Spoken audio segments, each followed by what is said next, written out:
ಇವರೆಲ್ಲ ಸಹಿಸ್ಕೋತೀನಿ ಅನ್ಕೋತಾರೆ. ಇವ್ರಿಗಿಷ್ಟ ಬಂದಂಗೆ ಇವ್ರು ನಡ್ಕೋತಾರೆ. ನಾನು ಹೀಗೆ ಮಾತಾಡಿದ್ರೇನೆ ಇವ್ರಿಗೆ ಅರ್ಥ ಆಗೋದು. ಹಾಗಾದ್ರೆ ನಾನು ಒಂದು ಮಾತು ಹೇಳ್ತೀನಿ, ಸರಿಯಾಗಿ ಕೇಳಿಸ್ಕೋ ಸಾವಿತ್ರಿ. ಮದುವೆ ಅನ್ನೋದು ಎಷ್ಟೇ ವೈಭವವಾಗಿ ನಡೆದ್ರು, ಸರಳವಾಗಿ ನಡೆದ್ರು, ಒಂದು ಹೆಣ್ಣುಮಗು ಕುತ್ತಿಗೆಗೆ ಬೀಳೋ 3 ಗಂಟಲ್ಲಿ ಮುಕ್ಕೋಟಿ ದೇವತೆಗಳಿರ್ತಾರೆ. ನಾವು ಅದಕ್ಕೆ ಗೌರವ ಕೊಡಬೇಕು. ಇಲ್ಲಿ ಒಪ್ಪಿಗೆ ಬೇಕಾಗಿರೋದು 2 ಮನಸ್ಸುಗಳು. ಅವು ಈಗಾಗಲೇ ಒಪ್ಕೊಂಡು ಮದುವೆ ಆಗಿದ್ದೆವು. ಜನ್ಮ ಕೊಟ್ಟವ್ರು ನಾವು ಅವ್ರಿಗೆ ಆಶೀರ್ವಾದ ಮಾಡಬೇಕು. ಅದನ್ನು ಬಿಟ್ಟು ನೀನು ಕೋಪದ ಕೆಂಡನ್ನು ತಗೊಂಡಾಗ ಅವ್ರ ಮೇಲೆ ಸುರಿತಾ ಇದೆಯಲ್ಲ, ಬದುಕಿ ಬಾಳ್ಬೇಕಾದ ಮಕ್ಕಳು ಅವರು. ನೀನು ಆಶೀರ್ವಾದ ಇರಬೇಕು. ಅರ್ಥ ಮಾಡ್ಕೋ ಸಾವಿತ್ರಿ.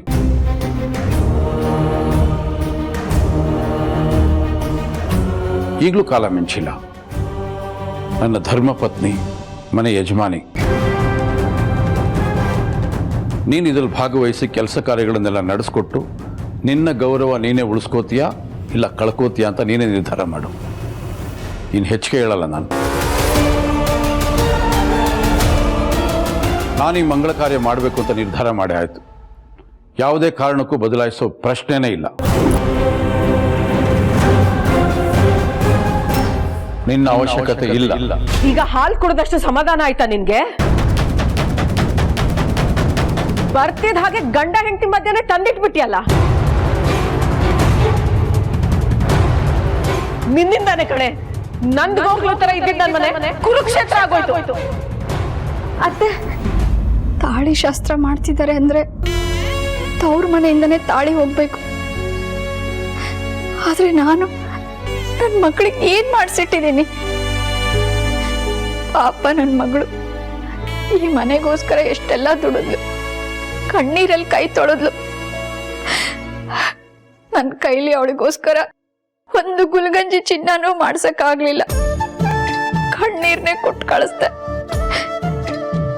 ನಾಳೆ ಹೋದಾಗಾದ್ರು ನಾನು ಅವಳಿಗೆ ತಾಳಿ ಬುಟ್ಟ ತಗೊಂಡು ಹೋಗ್ಲೇಬೇಕು. ಹೌದು. ಏನೇ ರೇವತಿ, ನಿಧಿಗಿದಿ ಹುಡುಕ್ತದಿ ಹೆಂಗೆ? ರೀ, 2,000 ರೂಪಾಯಿ ಇಟ್ಟಿದ್ದೆ, ನೀವೇನಾದ್ರೂ ತಗೊಂಡ್ರ? ನಾನ 2,000ನ? ಇಲ್ಲಪ್ಪ, ನಾನು ಈಗ ತಾನೇ ಇಲ್ಲಿಗೆ ಬಂದಿದ್ದ ಅಷ್ಟೇ. ರೀ, ನಿಜ ಹೇಳ್ರಿ, ನೀವು ತಗೊಂಡಿಲ್ಲ ಅಂದ್ರೆ ನಾನು ಕೂಡಿಟ್ಟಿದ್ದು 2,000 ದುಡ್ಡು ಎಲ್ಲಿ ಹೋಯ್ತು? ಲೇ, ನನಗೇನೆ ಗೊತ್ತು.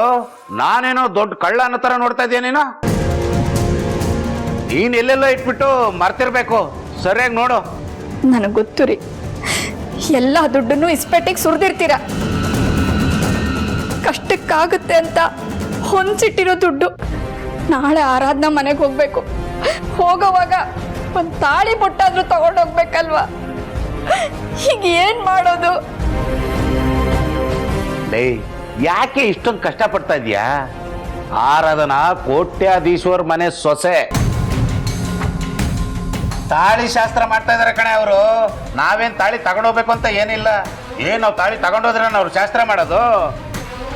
ಶ್ರೀಮಂತರ ಮನೆಯಲ್ಲಿ ಗ್ರಾಂಡ್ ಆಗಿ ತಾಳಿ ಶಾಸ್ತ್ರ ಮಾಡ್ತಾವ್ರೆ. ಇಷ್ಟೊತ್ತಾಗ್ಲೇ 4 ಎಳೆದು ಇಷ್ಟುದ್ದ ಕರಿಮಣಿ ಸರ ಮಾಡಿಸಿರ್ತಾರೆ. ಇಷ್ಟು ದಪ್ಪ ತಾಳಿ ಬಟ್ಟು ಅವರೆಲ್ಲ ತಂದಿರ್ತಾರೆ ಕಣೆ. ಸಾಕು, ಸುಮ್ಮನೆ ಇರ್ರಿ. ತಾಳಿ ಬೊಟ್ಟನ್ನ ತವ್ರ ಮನೆಯಿಂದ ಕೊಡೋದೇ ಅಲ್ವಾ ನಮ್ಮ ಪದ್ಧತಿ. ನಾವು ಕೊಟ್ಟಿಲ್ಲ ಅಂದ್ರು ಅವ್ರು ತಂದು ಮಾಡ್ಬೋದು. ಆದ್ರೆ ಆರಾಧನೆಗೆ ಅಂತ ನಾವೇನ್ರಿ ಮಾಡಿದೀವಿ? ಒಂದು ಒಡವೆ ಇಲ್ಲ, ವಸ್ತ್ರ ಇಲ್ಲ. ಅವಳಿಲ್ಲಿ ಇದ್ದಷ್ಟು ದಿನ ನಮ್ಮೆಲ್ಲರೂ ಹೊಟ್ಟೆ ತುಂಬಿಸೋಕೆ ದುಡಿತಾನೆ ಇದ್ಲು. ಕನಿಷ್ಠ ಪಕ್ಷ ಅದಕ್ಕಾದ್ರೂ ಅವಳಿಗೆ ಏನಾದ್ರೂ ಮಾಡ್ಬೇಕು ಅಂತ ನಿಮಗೆ ಅನ್ಸೋದೇ ಇಲ್ವಾ? ನೀನೊಬ್ಳು ರೇವತಿ, ನಿನಗೆ ತುಂಬಾ ಅತಿಯಾದ ಯೋಚನೆ ಅಂತ ಅನ್ನಿಸ್ತಾ ಇಲ್ವಾ? ನಾನ್ ನಾಳೆ ಹೆಂಗಪ್ಪ ಆಟೋ ಕಾಸಿಲ್ಲ ಅಂತ ಒದ್ದಾಡ್ತಾ ಇದ್ದೀನಿ. ನೀನ್ ನೋಡಿದ್ರೆ ಚಿನ್ನ, ತಾಳಿ, ಬೊಟ್ಟು ಅಂತ. ಹೋಗೆಲೇ. ನಾಳೆ ನಾನಂದು 1 ಹೆಜ್ಜೆನೂ ನಡೆಯಲ್ಲ. ನೀನೇ ಬಂದು ಕರ್ಕೊಂಡೋಗು.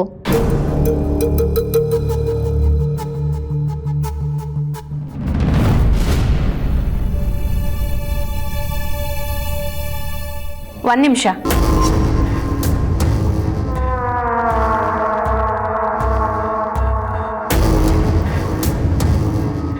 ಅಳ್ತಿದ್ಯಾ? ಪಾಪ ನೀನ್ ಮಾತ್ರ ಏನ್ ಮಾಡ್ತೀಯ? ಅಳು ಒಂದೇ ತಾನೇ ಉಳ್ದಿರೋದು ನಿನ್ಗೆ. ಯಾಕಂದ್ರೆ ಯಾರು ನಿನ್ನ ಈ ಮನೆ ಸೊಸೆ ಅಂತ ಮೆರೆಸ್ಬೇಕಿತ್ತೋ ಅವ್ರಿಗೆ ನಿನ್ ಲೆಕ್ಕಕ್ಕೆ ಇಲ್ಲ. ಆದ್ರೆ ಒಂದ್ ತಿಳ್ಕೊ, ನಮ್ಮಪ್ಪ ನಿನ್ನನ್ನ ಸೊಸೆ ಸೊಸೆ ಅಂತಿದ್ದಾರೆ ಅಂತ ಕುಣಿಬೇಡ.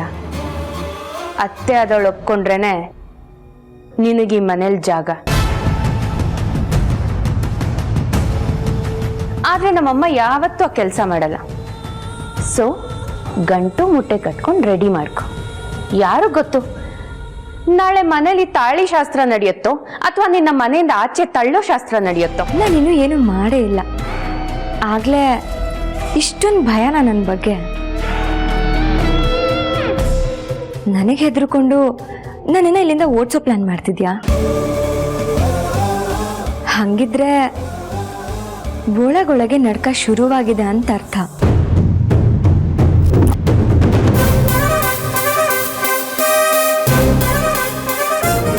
ಏಯ್, ನಾನು ಯಾಕೆ ನಿನಗೆ ಹೆದರ್ಕೊಳ್ಳಿ? ತಪ್ಪು ಮಾಡಿದವರು ನ್ಯಾಯವಾಗಿರೋರಿಗೆ ಹೆದರ್ಕೊಳ್ಳೇಬೇಕು. ಹೆದರ್ಕೋತಾರೆ, ನೀನು ಅದನ್ನೇ ಮಾಡ್ತಿದ್ಯಾ. ನನಗೆ ಗಂಟು ಮೂಟೆ ಕಟ್ಕೋ ಅನ್ನೋದಲ್ಲ, ನೀನು ನಿನ್ನ ಸ್ಥಿತಿನ ಒಂದು ಸರಿ ನೋಡ್ಕೊ. ನಿನಗೆ ಮತ್ತೆ ಈ ಮನೆಯವ್ರ ಮಧ್ಯೆ ಇರೋದು ಒಂದು ಸುಳ್ಳಿನ ಪರ್ದೆ ಅಷ್ಟೆ. ಅದನ್ನ ನಾನು ಸರಿಸ್ದೆ ಅನ್ಕೋ, ನಿನಗಿಲ್ಲಿ ಅಸ್ತಿತ್ವನೇ ಇರಲ್ಲ. ಈ ಮದುವೆ ಬೇಡ ಕಣೋ. ಆರಾಧನಾ ಈ ಮನೆ ಸೊಸೆ ಆಗೋದ್ ಬೇಡ. ಅವಳನ್ನ ಇಲ್ಲಿಂದ ಕಳಿಸ್ಬಿಡು.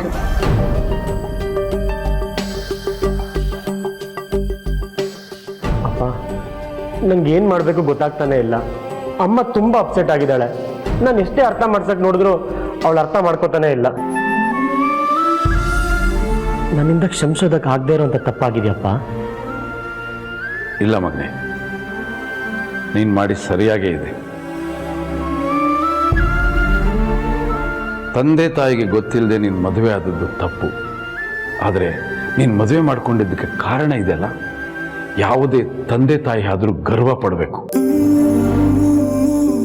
ಒಂದು ಹೆಣ್ಣಿಗೆ ಮಾನ ಹೋಗುತ್ತೆ ಅಂದರೆ ಅಲ್ಲಿ ತನ್ನ ಪ್ರಾಣ ಕೊಟ್ಟಾದರೂ ಆ ಹೆಣ್ಣಿನ ಮಾನ ಕಾಪಾಡೋನು ನಿಜವಾದ ಗಂಡಸು. ನೀನು ಆ ಕೆಲಸ ಮಾಡಿ ನನ್ನ ವಂಶದ ಗೌರವನ ಹೆಚ್ಚಿಸಿದ್ಯಾ ಮಗನೇ. ನಿನ್ನ ಜೀವನದಲ್ಲಿ ಇಷ್ಟೊಂದು ಬದಲಾವಣೆ ನೀನು ಆಗೋದಕ್ಕೆ ಆ ಆರಾಧನಾ ಕಾರಣ. ಅವಳೇ ನೀನು ಬಾಳ ಸಂಗಾತಿಯಾಗಿ ಬಂದಿದ್ದಾಳೆ. ಇನ್ಮೇಲೆ ನೀನು ಬದುಕು ಸುಂದರವಾಗಿರುತ್ತಲ್ವೇನಪ್ಪ. ಇದಕ್ಕಿಂತ ಹೆಮ್ಮೆ ಪಡೋಂಥ ವಿಚಾರ ಏನಿದೆ? ನನಗಂತೂ ತುಂಬ ಸಂತೋಷ ಅಪ್ಪ, ತುಂಬ ಸಂತೋಷ. ಆದರೆ ಅಮ್ಮ ಯಾಕೆ ಇಷ್ಟೊಂದು ಕೋಪ ಮಾಡ್ಕೊಂಡಿದ್ದಾಳೆ? ನನಗೆ ತುಂಬ ನೋವಾಗ್ತಿದೆಯಪ್ಪ. ಮಗನೇ, ಮಹಾಭಾರತದಲ್ಲಿ ಯುದ್ಧ ಪರ್ವ ಬರುತ್ತೆ. ಆ ಕುರುಕ್ಷೇತ್ರ ಮಹಾಸಂಗ್ರಾಮದಲ್ಲಿ ಅರ್ಜುನ ತನ್ನ ಬಾಣದಿಂದ ಲಕ್ಷಾಂತರ ಸೈನಿಕರನ್ನ ಕೊಲ್ತಾನೆ. ಎಲ್ಲೇ ನೋಡಿದ್ರು ಶವಗಳು, ರಕ್ತಪಾತ.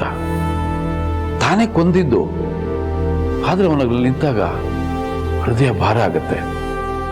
ಅವನ ಎದುರು ಪರಮಾತ್ಮ ಬಂದು ನಿಂತ್ಕೋತಾನೆ. ಯಾಕೆ ಅರ್ಜುನ ಹೀಗೆ ನಿಂತಿದೆ ಅಂತ ಕೇಳಿದಾಗ ಅವನ ಮನಸ್ಸಿನ ವೇದನೆಯನ್ನು ಹೇಳೋದಿಲ್ಲ. ಅವನು ಒಂದು ಬಿಳಿ ಗೋಡೆ ತೋರಿಸ್ತಾನೆ. ಪರಮಾತ್ಮ ಇಲ್ಲೊಂದು 4 ಸಾಲು ಬರೀ, ಯಾವಾಗಾದ್ರೂ ನನ್ನ ಮನಸ್ಸಿಗೆ ಬೇಜಾರಾದರೆ ಅದನ್ನು ಓದ್ತೀನಿ, ಅದರಿಂದ ನಂಗೆ ಸಂತೋಷ ಸಿಗಬೇಕು ಅಂತ ಹೇಳ್ತಾನೆ. ಭಗವಂತ ಏನು ಮಾಡ್ತಾನೆ ಗೊತ್ತಾ? 4 ಸಾಲು ಬರೆಯಲ್ಲ, ಒಂದೇ ಒಂದು ಸಾಲು ಬರೀತಾನೆ. ಈ ಸಮಯ ಕಳೆದು ಹೋಗಿದೆ ಅಂತ. ಎಷ್ಟು ಚಂದ ಇದೆ ನೋಡು ಅಲ್ವಾ? ಈ ಸಮಯ ಕಳೆದು ಹೋಗಿದೆ, ಮುಂದಿನ ಒಳ್ಳೆಯ ಸಮಯ ನಿನಗಾಗಿ ಕಾದಿದೆ. ಲೇ ಮಗನೇ, ಹೀಗೆ ಇರುತ್ತೆ ಅಂತ ಅನ್ಕೊಂಡಿದ್ಯೇನೋ?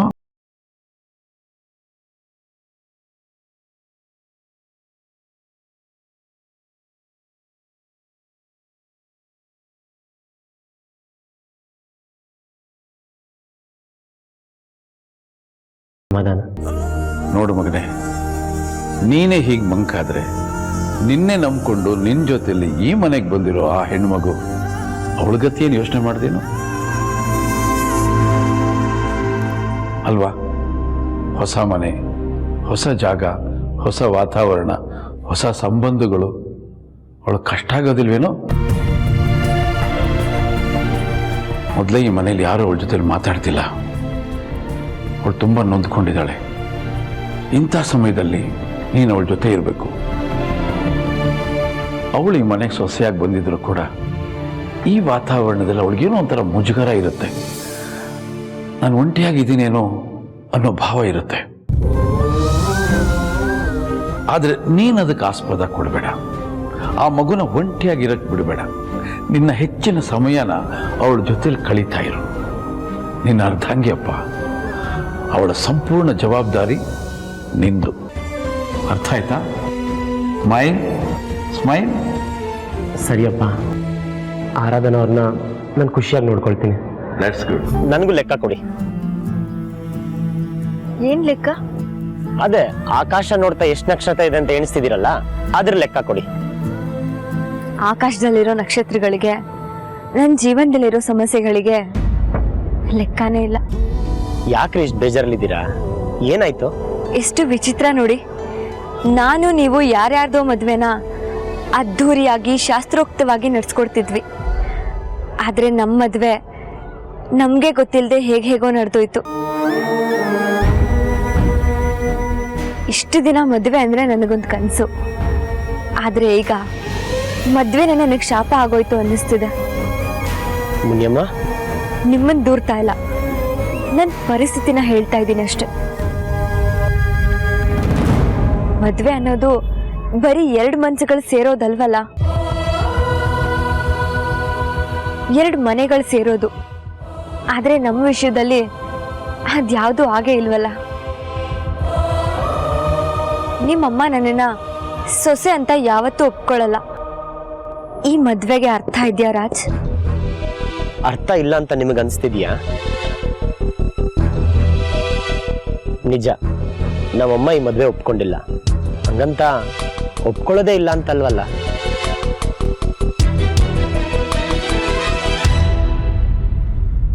ಅಮ್ಮನ ಮನಸ್ಸು ಒಂದಲ್ಲ ಒಂದಿನ ಬದಲಾಗತ್ತೆ ನೋಡಿ. ನೀವು ತಲೆ ಕೆಡಿಸ್ಕೋಬೇಡಿ. ಆಕಾಶದಲ್ಲಿ ಚಂದ್ರ ಇಲ್ಲ, ಹಾಗಂತ ಬರೋದೇ ಇಲ್ಲ ಅಂತಲ್ವಲ್ಲ. ಸ್ವಲ್ಪ ಸ್ವಲ್ಪನೇ ಕಾಣಿಸ್ತಾ ಕಡೆಗೊಂದಿನ ಪೂರ್ಣ ಚಂದ್ರ ನೋಡೋ ಅವಕಾಶ ಬರುತ್ತಲ್ಲ, ಇದು ಹಾಗೇನೆ. ಅಮ್ಮಂಗೆ ನಮ್ಮ ಬಗ್ಗೆ, ನಮ್ಮ ಪ್ರೀತಿ ಬಗ್ಗೆ ಚೂರ್ ಚೂರಾಗಿ ನಂಬಿಕೆ ಬೆಳೀತಾ ಬೆಳೀತಾ ಮುಂದೊಂದ್ ದಿನ ನಿಮ್ನ ಸೊಸೆ ಅಂತ ಒಪ್ಕೊಳ್ತಾರೆ.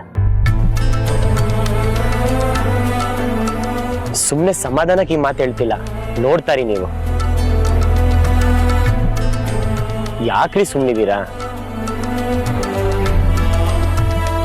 ನನಗ್ ಗೊತ್ತು, ದಿಢೀರ್ ಅಂತ ಇಲ್ಲಿಗೆ ಬಂದಿದ್ದೀರಾ.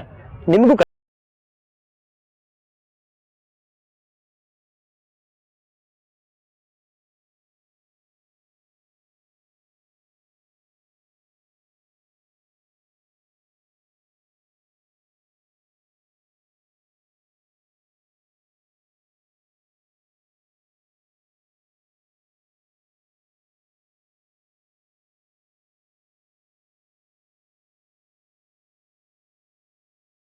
ಇಲ್ಲ ನಿಮ್ಗೆ ಏನ್ ಗೊತ್ತಾ, ನಾಳೆ ರೇವತಿ ಆಂಟಿ ಮನೆಗೆ ಬರ್ತಿದ್ದಾಳೆ.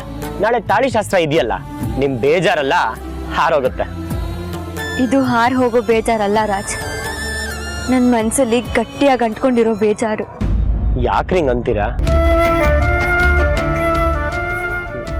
ಓಕೆ, ನನ್ನ ಹತ್ರ ಒಂದು ಸೊಲ್ಯೂಷನ್ ಇದೆ.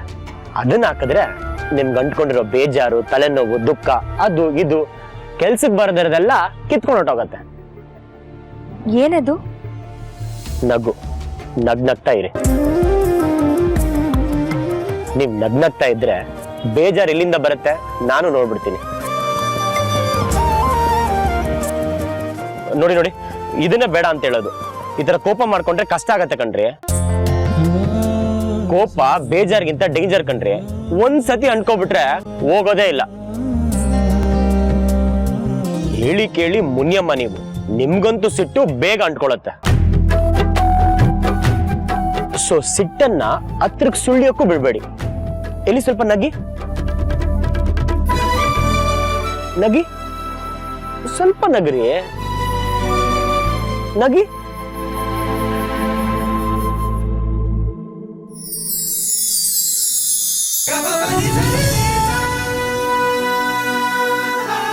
ವಾವ್, ನಗು ಬಂತಲ್ಲ. ಬರ್ಲಿ ಬರ್ಲಿ, ಇನ್ನೊಂದ್ ಸ್ವಲ್ಪ ಬರ್ಲಿ. ರಾಜ್,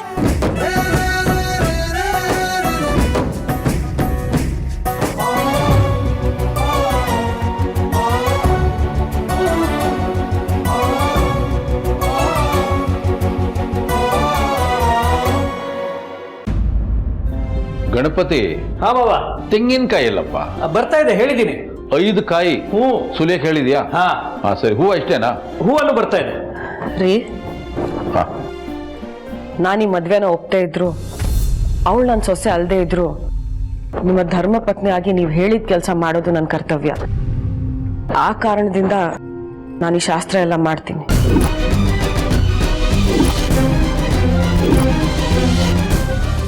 ಮುಗೀತು. ಇವತ್ತು ಭಾವನ ಹೆಂಡತಿಯಾಗಿ ಶಾಸ್ತ್ರ ಮಾಡ್ತೀನಿ ಅಂತೀಯ, ನಾಳೆ ಆ ಆರಾಧನೆಗೆ ಅತ್ತೇನೆ ಆಗ್ಬಿಡ್ತೀಯ. ಎಲ್ಲರೂ ಒಂದೇ. ಛೆ. ಸಂತೋಷ ಸಾವಿತ್ರಿ, ತುಂಬಾ ಸಂತೋಷ.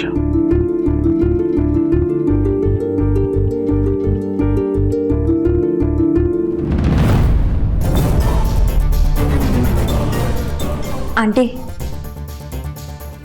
ನಾನೇನಾದ್ರೂ ನಿಮಗೆ ಹೆಲ್ಪ್ ಮಾಡ್ಲಾ? ನೀನ್ ಮಾಡಿರೋ ಹೆಲ್ಪೇ ಸಾಕಮ್ಮ, ನಿನ್ನಿಂದ ಇನ್ಯಾವ ಹೆಲ್ಪು ಬೇಡ. ಆಂಟಿ, ಅದು ನೀನಿನ್ನೇನು ಹೇಳೋದು ಬೇಡಮ್ಮ. ಅದೇನೋ ತಾಳಿ ಶಾಸ್ತ್ರ ಮಾಡ್ತಾರಂತಲ್ಲ, ನೀಟಾಗಿ ಅಲಂಕಾರ ಮಾಡ್ಕೊಂಡು ಹೋಗಿ ಕುತ್ಕೋ. ಆದ್ರೆ ಒಂದ್ ನೆನಪಲ್ಲಿ ಇಟ್ಕೋ, ನೀನ್ ಕುತ್ಕೊಳ್ಳೋದು ನನ್ನ ಮಗಳ ಜಾಗದಲ್ಲಿ. ಎಷ್ಟು ಹೊಟ್ಟೆ ಉರ್ಸ್ತಿರೋ ಉರ್ಸಿ. ಬರೀ ಅಳದೇ ಆಯ್ತಲ್ವೇ ನಿನ್ನ ಹಣೆ ಬರಹ? ಅಲ್ಲ, ಅದೇನ್ ಪಾಪ ಮಾಡಿದ್ದೆ? ಪಾಪ ಮಾಡಿರೋ ಜೊತೆ ಒಂದೇ ಮನೇಲಿರೋದು ಪಾಪನೇ ಅನ್ಸುತ್ತೆ. ಅದಕ್ಕೆ ಅನುಭವಿಸ್ತಿದ್ದೀನಿ.